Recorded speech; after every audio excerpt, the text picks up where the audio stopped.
오늘 말씀으로 형통의 길을 선택이라는 제목으로 말씀을 보겠습니다.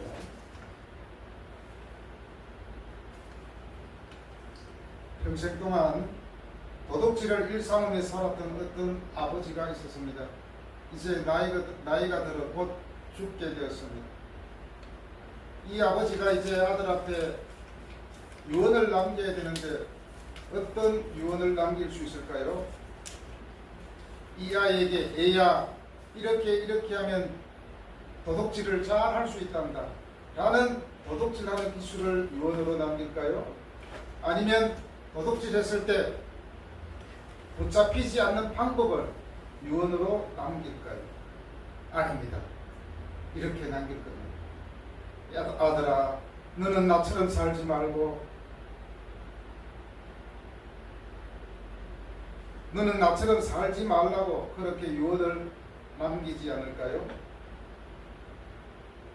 그리고 실패한 인생을 살았던 아버지는 자식에게 실패하는 방법을 나쁜 유언을 남기지 않을 것입니다.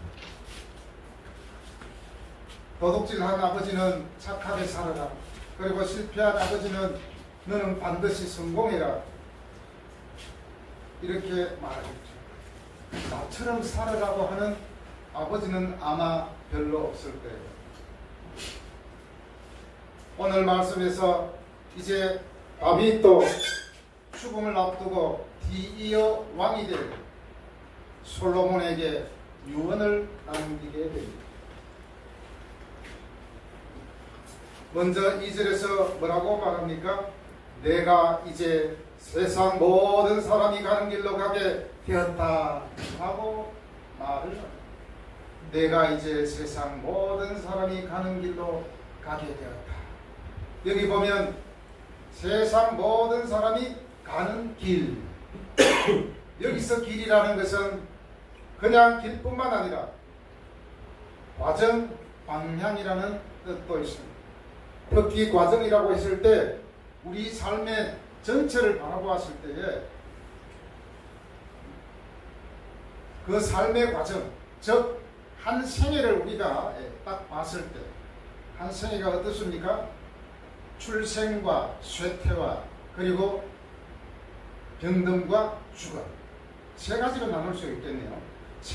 출생과 쇠퇴와 죽음. 태어나는 순간 어느 순간까지 성장하면서 그 뒤로는 이제 쇠퇴하게 되죠. 마지막 종결점에는 죽음이 우리를 기다리고 있습니다.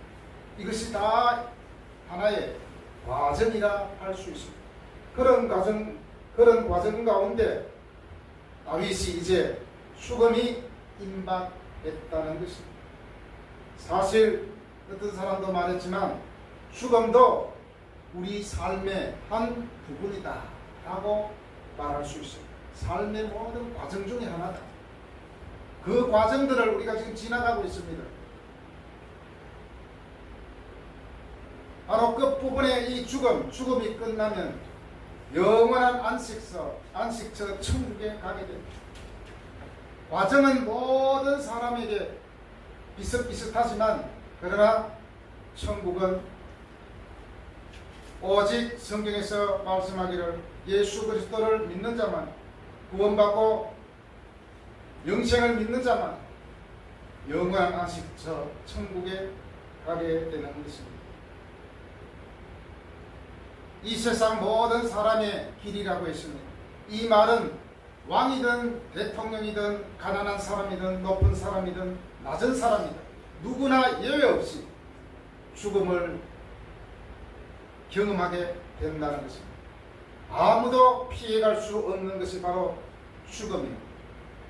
다윗도 예외 없이 모든 인간이 가야 하는 그 죽음의 길을 간다고 고백합니다. 다윗은 평범한 왕이 아니었습니다. 위대한 왕이었습니다. 그러나 죽음 앞에서는 한 사람의 인간일 뿐이라는 겸손과 담담함이 담겨 있습니다. 그래서 아들 솔로몬에게 뭐라고 합니까? 너는 힘써 대장부가 되라. 힘써 대장부가 되라. 힘써라는 것은 힘을 내라, 굳세게 하라, 용기를 가져라는 것입니다.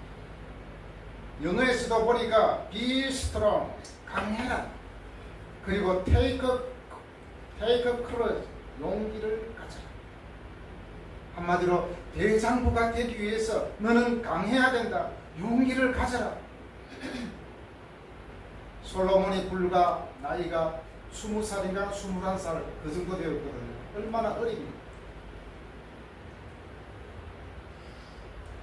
요즘처럼 생각하면 21살, 22살이 뭘 할 수 있겠냐고 이렇게 오히려 묻겠죠. 나이가 어리기 때문에 be strong, take courage, 강해라, 용기를 가져. 모세가 죽은 후에 하나님께서 여호수아에게 여호수아 1장 6절에서 이렇게 말씀한 너는 강하고 담대하라. 너는 강하고 담대하라. 똑같습니다. 그것처럼 다윗은 솔로몬에게 담대하고 강하라, 강하고 담대하라 라고 주문하고 있습니다. 그리고 대장부가 되라. 대장부는 알죠? 남자가 되어라는 것입니다. 대장부는 영어에서 act like a man, 남자처럼 행동하라. 남자처럼 행동하라. 어떤 영어 성경에서는 이렇게 말합니다. 너 자신을 남자임을 보여주라. 너 자신을 남자임을 증명해라. 생물학적인 그것으로 남자임을 증명하는 것이 아니죠. 그리고 성숙한 사람이 되라 라고 번역하기도 했습니다. 정리해보면 단순한 남자가 되라는 것보다 책임질 줄 아는 성숙한 성인이 되어 왕으로서의 인격과 결단을 갖춘 지도자가 되라는 것입니다. 다윗은 미래 특히 자신의 영향력이 아들이자 후계자인 솔로몬에게 계속 될 수 있을지에 대해 염려했습니다. 그래서 솔로몬은 남자다움과 강인한 성품을 보여야 했습니다. 오늘날로 보면 교회에 남자만 있습니까? 솔로몬이 남자이기 때문에 그렇게 말한 거예요. 지금 말로 적용하면은 우리 모두에게 말할 수 있죠. 용기 있고 성숙한 성도가 되라는 것입니다. 여러분, 우리는 용기 있는 성도가 되어야 됩니다. 그리고 성숙한 하나님의 사람이 되어야 됩니다. 바로 용기 있는 삶을 살아가기 위해서 성숙한 하나님의 사람이 되어야 되기 위해서 무엇을 해야 될까요? 이제 3절에서 나오죠. 민법상 잡힐 유언은 반드시 정부를 손으로 쓰고 날짜를 쓰고 서명 날인해야 돼. 대한민국 법원에서 유언이 무효가 되는 이유 중 1위가 바로 손으로 쓰지 않았다든지 날짜를 쓰지 않았다든지 서명 날인을 하지 않았다든지 그리고 컴퓨터로 쳐서 프린트하면 100억을 남겨도 무효라고 합니다.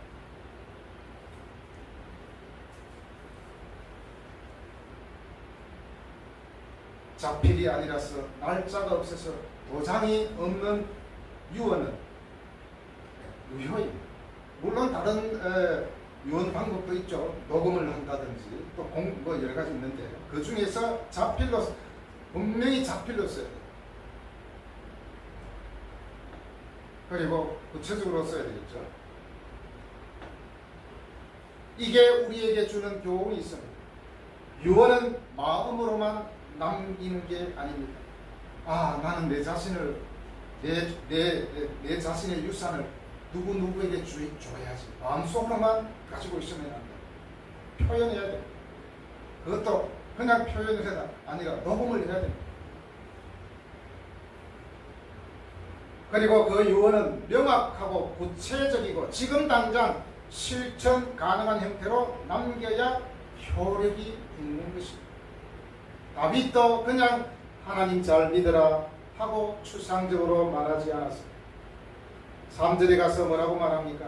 모세의 율법에 기록한 대로 명령과 계명과 율례와 정거를 지키라고 아주 구체적으로 말합니다. 바로 이렇게 신앙의 유언도 구체적이어야 자식에게 남습니다. 혹시 여러분의 부모님은 유언을 여러분에게 남긴다면 어떤 유언을 남길 수 있을까요? 그리고 만약에 여러분들이 나중에 여러분의 자녀들에게 또 유언을 남길 때 어떤 유언을 남길 수 있겠습니까? 특별히 신앙적인 유언을 남긴다 할 때 다윗은 3절에서 내 하나님 여호와의 명령을 지키라고 명령하고 있습니다. 내 하나님 여호와의 명령을 지키라고 말하고 있습니다. 다윗은 솔로몬에게 왕이 되기 전에 먼저 하나님의 백성이 되어야 한다고 가르칩니다. 솔로몬은 왕이었지만 하나님보다 높은 존재는 아니었습니다. 왕도 하나님의 말씀 아래에 있어야 합니다. 요즘에 바꾸면 이렇죠. 대통령도 법 아래에 있는 사람입니다. 대통령도 법을 지켜야 된다. 다윗도 왕이지만 하나님의 말씀에 순종해야 됩니다. 특히 내 하나님이라고 표현하고 있습니다. 네 하나님. 단순히 이스라엘의 하나님이라고 말하지 않고 네 하나님 여호와라고 말합니다. 신앙은 부모의 신앙을 물려받는 것에서 끝나지 않습니다. 내 아버지의 하나님이 아니라 바로 나의 하나님이 되어야 됩니다. 다윗의 하나님이 솔로몬 자신의 하나님이 되어야 하는 것입니다.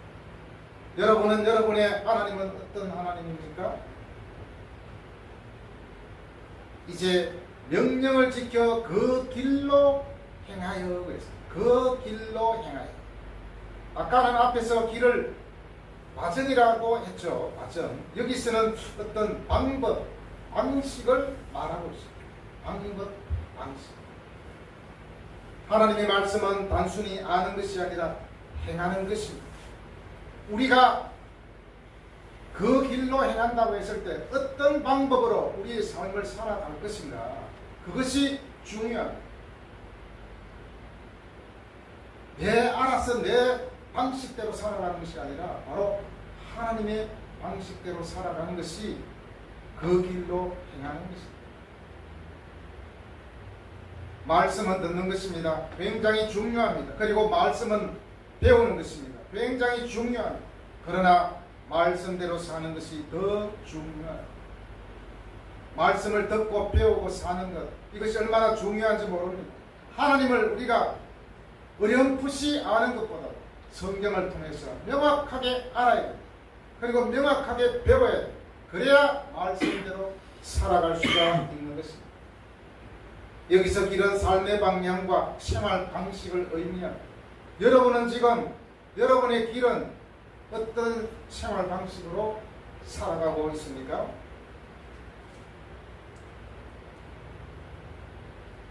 우리는 하나님께서 가르치신 방식대로 살아가야 합니다. 그것이 성경의 뜻이고 오늘 다윗이 솔로몬에게 유언으로 남기는 내용입니다.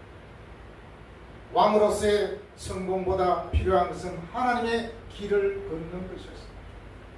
여러분들이 어떤 일을 하든 사업을 하든 여러분의 꿈을 위해서 달려가다 거기에는 바로 하나님의 말씀에 순종하는 그 길이어야 합니다. 그래야만 어떻게 됩니까? 용기 있는 대장부가 될 수 있습니다. 하나님의 말씀을 지키기 위해서 우리는 용기를 내야 됩니다. 강해져야 됩니다. 그리고 대장부가 되어야 됩니다. 여러분, 힘써 대장부가 되는 것은 단순히 힘이 센 것이 아니라 하나님 말씀에 순종하는 사람입니다. 그러면 순종은 본질적으로 무엇과 연결되어 있습니까? 순종은 본질적으로 바로 믿음과 연결되어 있습니다. 야고보서 2장 17절에 보니까 이런 말씀이 나옵니다. 이와 같이 행함이 없는 믿음은 죽은 믿음이다 라고 선언하고 있습니다. 아무리 하나님 말씀을 듣고 성경을 읽고 한다 하더라도 거기에 순종 없이 행함 없는 그 믿음은 죽은 믿음이다 라고 말합니다. 우리는 때로는 예수 믿는 사람을 욕합니다. 아유, 예수 믿는 사람, 저 사람들 때문에 용 얻어먹잖아, 이렇게 말합니다. 그러나 그것은 우리에게 적용해야 돼요. 내가 하나님의 말씀에 순종하지 못하기 때문에 이런 결과가 생기는구나 라고 생각해야 돼요. 그리고 신약 성경 히브리서 11장에 보면 믿음의 조상들의 이름이 쭉 나옵니다. 이 히브리서 11장은 믿음의 명예의 전당이라고 합니다. 거기에 나오는 모든 믿음의 조상들은 순종을 통해 믿음을 정명케 하는 삶을 살았습니다. 아까 대장부가 되라고 했을 때 제가 뭐라 그랬죠?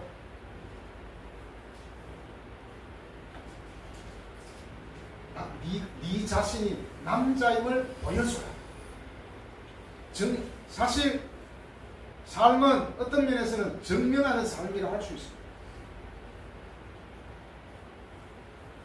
나의 존재를 증명하고 내가 살아있음을 증명하고 나는 이런 사람이다 라는 것을 증명하는 것, 그것이 보통 우리의 삶이 아닙니까? 특별히 우리 성도들은 나는 하나님의 사람임을 사람들에게 증명하는 것, 그것이 우리의 삶입니다. 그것을 뭐라고 또 신약 성경에서 말하느냐 하면은 복음에 합당한 삶이라고 말합니다. 그 복음에 합당한 삶을 살기 위해서 우리는 힘써 대장부가 되어야 될 줄로 믿습니다.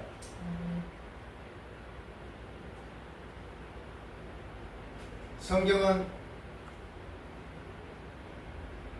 우리에게 말합니다. 소년이라도 피곤하며 곤비하며 장정이라도 넘어지며 자빠지되 오직 여호와를 앙망하는 자는 새 힘을 얻으리니 독수리의 날개치며 올라갈 같을 것이요 다른 박질나이도 곤비치 아니하겠고 걸어가도 피곤치 아니하리로다. 이사야 40장 30절 31절에서 이렇게 말합니다. 세상은 믿음으로 사는 사람을 감당할 수 없습니다. 의인은 7번 넘어져도 8번째 다시 일어납니다. 우리가 피곤치 않고 넘어지지 않고 독수리 날개치며 올라가야 한다면 바로 하나님의 말씀을 듣고 믿고 순종할 때 그렇게 된다는 거죠. 여러분에게 삶에 힘을 주는 활력소가 되는 어떤 무엇이 있습니까? 우리에게 힘을 주고 우리를 강하게 하고 대장부가 되게 하는 것은 바로 오직 주의 말씀뿐인 줄로 믿습니다. 이제 하나님의 말씀을 지킬 때 어떻게 된다고 말합니까? 3절에 뒤에 보면 뭐라고 되어 있습니까? 그리하면 네가 무엇을 하든지 어디로 가든지 형통할지라. 형통은 성공하다라는 뜻도 있습니다. 또 여러 가지 또 뜻이 있죠.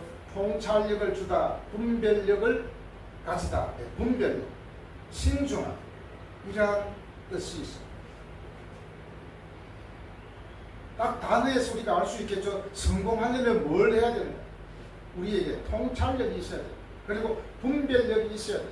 그리고 신중함이 있어야 된다는 것입니다. 형통이라는 이 원어는 사칼인데 이 의미는 단순히 성공하다가 아니라 지혜롭게 행하다, 바르게 처신하다 라는 여러 가지 뜻을 갖고 있습니다.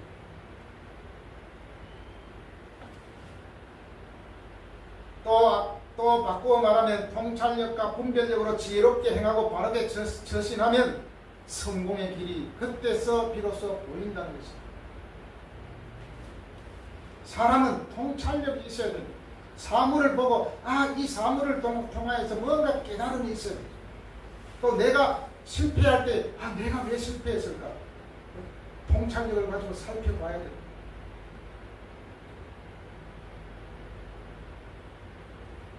머리 좋은 것도 좋지만 더 우리에게 필요한 건 뭔지 압니까? 바로 지혜, 삶의 지혜. 지혜는 머리 나쁘다고 찾아오는, 머리 나쁘다고 없는 게 아닙니다. 머리 나쁜 사람도 지혜로운 사람이 많이 있습니다. 머리 좋다고 지혜롭겠습니까? 그렇지 않습니다. 지혜는 머리 좋다고 있는 것이 아니고 머리 나쁘다고 없는 것이 아닙니다. 지혜는 바로 하나님의 말씀으로부터 온다는 사실을 꼭 기억하기를 바랍니다.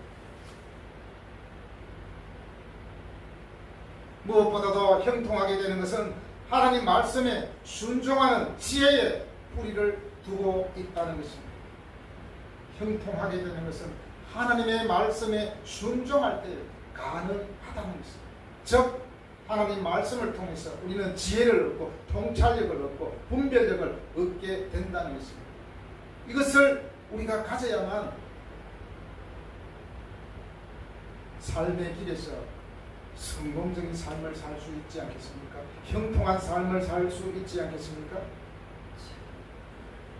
통찰력과 분별력으로 지혜롭게 될 수 있는 비결은 바로 하나님의 말씀에 있다는 사실을 우리는 알아야 됩니다.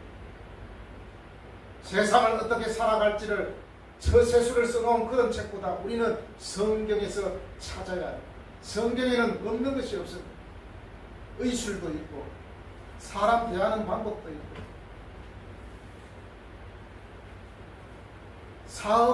사업을 성공할 수 있는 방법도 성경 안에 다 있습니다. 우리는 어떻게 하면 성공할 것인가에 대한 책을 읽기보다 우리는 우선적으로 성경을 읽어야 됩니다. 성경은 주일만 설교 듣기 전에 읽는 것이 아니라 매일 한 장씩이라도 우리는 읽어야 됩니다.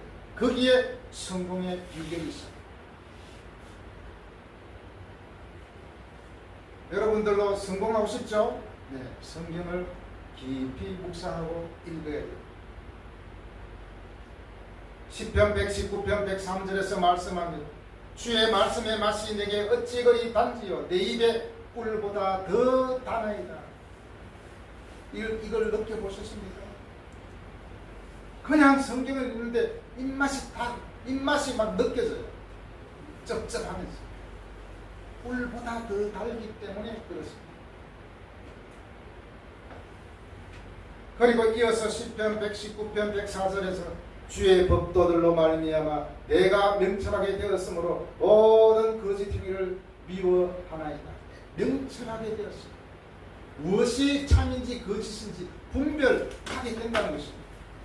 그리고 105절에서 주의 말씀은 내 발의 등이요 내 길에 빛이 나요. 나의 실패한 길, 나의 어두운 길, 나의 좌절된 그 길에 하나님의 말씀이 비춰준다는 것입니다. 그리고 107절에 대단한 말씀이 나옵니다. 나의 고난이 매우 심하오니 여호와여 주의 말씀대로 나를 살아나게 하소서. 고난이 매우 심하오니 주의 말씀대로 살아나게 하소서. 이런 기도가 우리에게 있어야 되지 않겠습니까? 우리에게 고난이 찾아올 때에 다른 어떤 세상 것들로 채워서 마음을 위로받기보다 오히려 주의 말씀을 읽고 거기에서 우리가 살아나야 되지 않겠습니까? 여러분, 배가 바다를 항해할 때에 가장 중요한 것은 파도가 없는 것이 아닙니다. 바다에는 파도가 없으면 바다가 아니죠. 아무리 좋은 날씨라도 방향을 잘못 잡으면 배는 목적지에 도착하지 못합니다. 전에도 계속 제가 강조했지만 속도가 아닙니다. 아무리 빨라도 속도가 방향이 다르면 멸망의 길이죠. 열심히 달렸는데 절벽으로 향한다고 생각해 보십시오. 얼마나 끔찍합니까?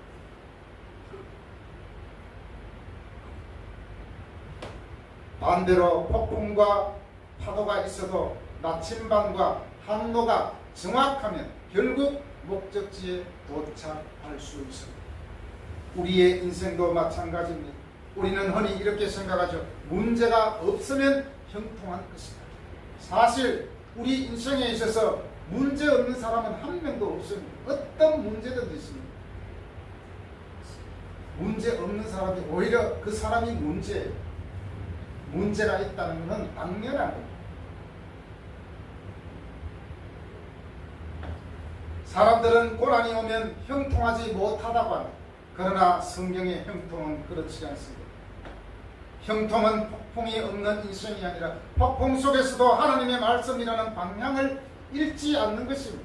어떤 고난이라도 우리의 방향은 계속 하나님께로 향해 있어야 됩니다.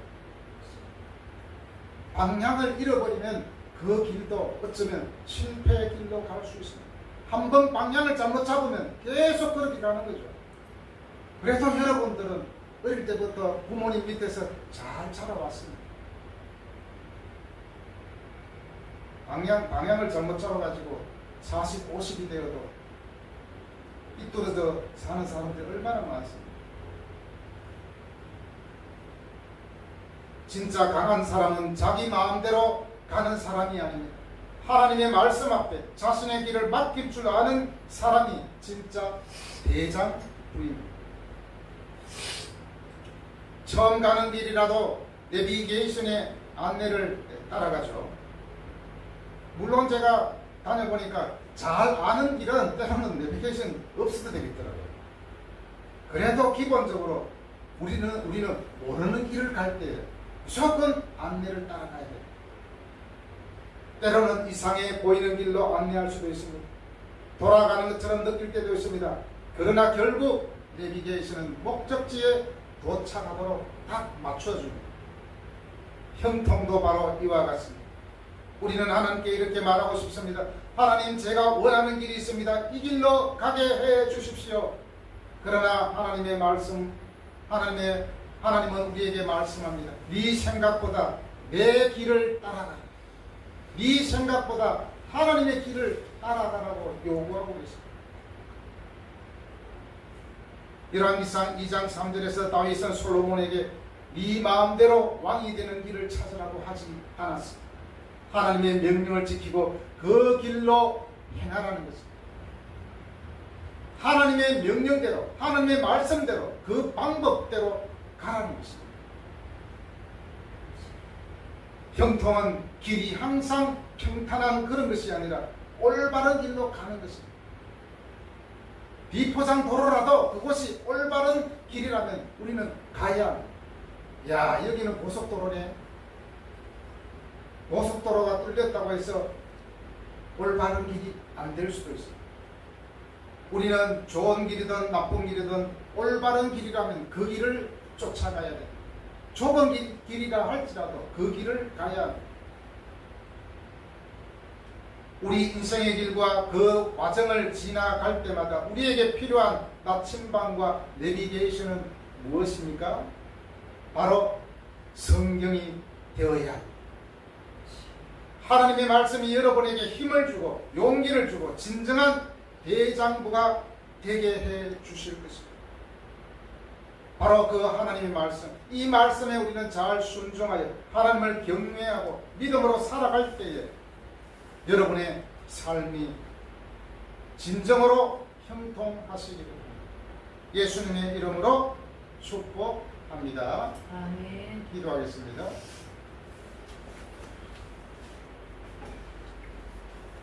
우리 하나님 아버지 감사합니다. 우리는 성공하기 위해서 이 사람 말도 듣고 저 사람 말도 듣고 또 이 책도 보고 저 책도 보았죠.